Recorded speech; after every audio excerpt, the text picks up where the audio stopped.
Azizlar, navbatdagi mavzuyimiz bu cerebellum miyacha. Demak, bu ham xuddi, bosh miya yarim sharlariga o'xshab tuzilgan, ya'ni yarim sharlardan tashkil topgan, vazifasi momentni modulyatsiya qilib turadi, ya'ni, bir nazorat qilib turadi. Qanday qilib desa, koordinatsiyani, ya'ni bir ma'lum bir, maqsadga yo'naltirilgan harakat, koordinatsiyasini aniqligini hamda uni to'g'ri muvozanatda bo'lishligini ta'minlaydi. Demak, ipsilateral ya'ni, bizda ipsilateral degan narsa bor. Misol uchun, mana bu miyachani o'ng tomoni, mana bu chap tomoni, left tomoni bo'lsa, Aaa, agar tanani o'ng tomonidan qanaqadir innervatsiya yoki, harakatni amalga oshirsa, ya'ni tanani o'ng tomonidan, bu o'zi tomonidan bo'lganligi uchun ipsilateral deyiladi. Agar tanani left qarama-qarshi tomonidan, aaa, innervatsiya o'sha tanani qarama-qarshi tomoni innervatsiya qilib yoki qanaqadir, ma'lumotni olsa, bu kontra kontr degani qarama-qarshi, kontralateral deyiladi. Demak, bizda miyacha tanani ipsilateral tomonidan, o'sha именно proprioceptiv ya'ni chuqur, sezgi va paylardagi informatsiyani, olib keladi va inferior cerebellar peduncle ya'ni miyani pastki oyoqchalari, orqali o'tkazadi yadrolariga. Shu, o'zi bizda miyacha bo'lsa, miyachani 3 juft oyoqchasi bor. Bu oyoqchalar inferior cerebellar peduncle, rasmga qaraymiz, middle cerebellar peduncle va superior cerebellar peduncle.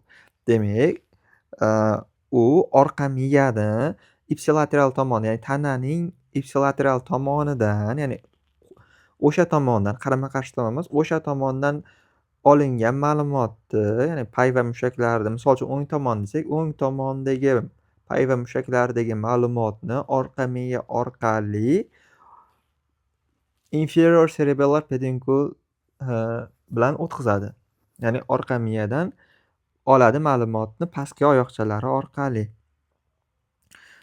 Endi uni yadrolari bor, deep nuclei deyiladi. Bu chuqur yadrolari, va u, miyachada lateraldan medial tomonga joylashgan. Ya'ni mana bunday joylashgan. Rasmga qaraymiz. Mana lateral tomondan, medial tomonga, ya'ni tashqi tomondan ichki tomonga qarab aytilganda, 4 ta nukleiuslari bor. Bu dentate, simon, emboliform, globose, fastigial nukleiuslari bor. Bu mnemonika don't eat greasy foods, ya'ni yog'li taomlar iste'mol qilmang degan ma'noda mnemonika bilan eslab qolinadi.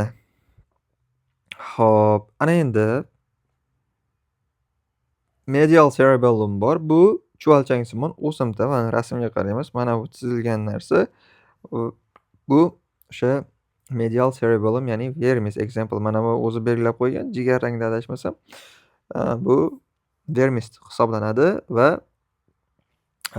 axial, ya'ni tanani o'q qismi va proximal limb, ya'ni oyoq va qo'llarning tanaga yaqin qismini, muskullarini o'sha bilateral tomondan, ikki tomondan, demak, innervatsiya qilib turadi. Ya'ni medial structure, ya'ni shu lateral bor tanadan uzoqroq, medial bor tanaga yaqinroq strukturalarni, albatta bizda medial strukturalarni, innervatsiya qiladi. Endi lateral cerebellum example deyapti.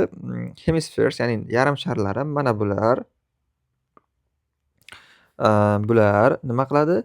Endi controls, ya'ni nazorat qiladi.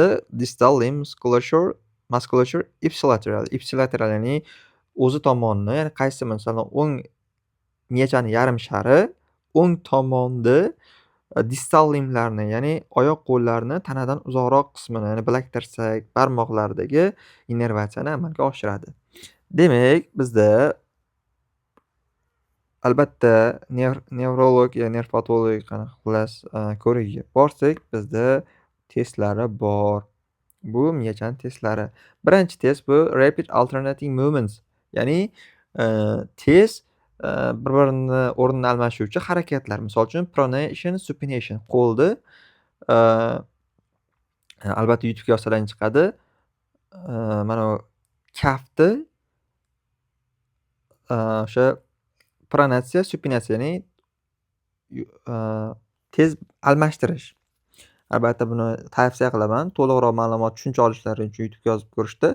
Keyingisi bu finger to nose, ya'ni barmoq va burun sinamasi.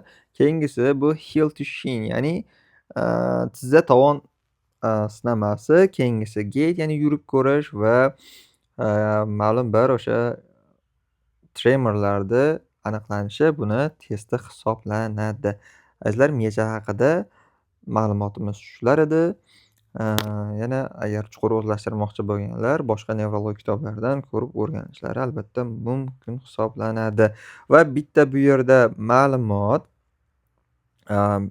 endi agar biz o'rgandik, orqa miyadan o'sha tanadagi mushak va paylardagi ma'lumot inferior cerebellar peduncle orqali kirib ketyapti miyaga. Mana proprioceptive information, undan keyin spinal cord, rasmga qaraymiz. Spinal cord, undan keyin inferior cerebellar peduncle orqali kiryapti. Keyin yadrolarga o'tyapti va u contralateral tomondan, mana o'sha yuqoriga superior cerebellar peduncle bilan miyani contralateral cortexga o'tadi. Contralateral cortexga o'tadi. Va endi bizda miyadan kelgan qanaqadir informatsiya contralateral cortexdan miyani o'rta middle cerebellar peduncle orqali miyachaga o'tib ketadi. Bugungi ma'lumotimiz shulardan iborat edi. Xato va kamchiliklar uchun sizlardan uzr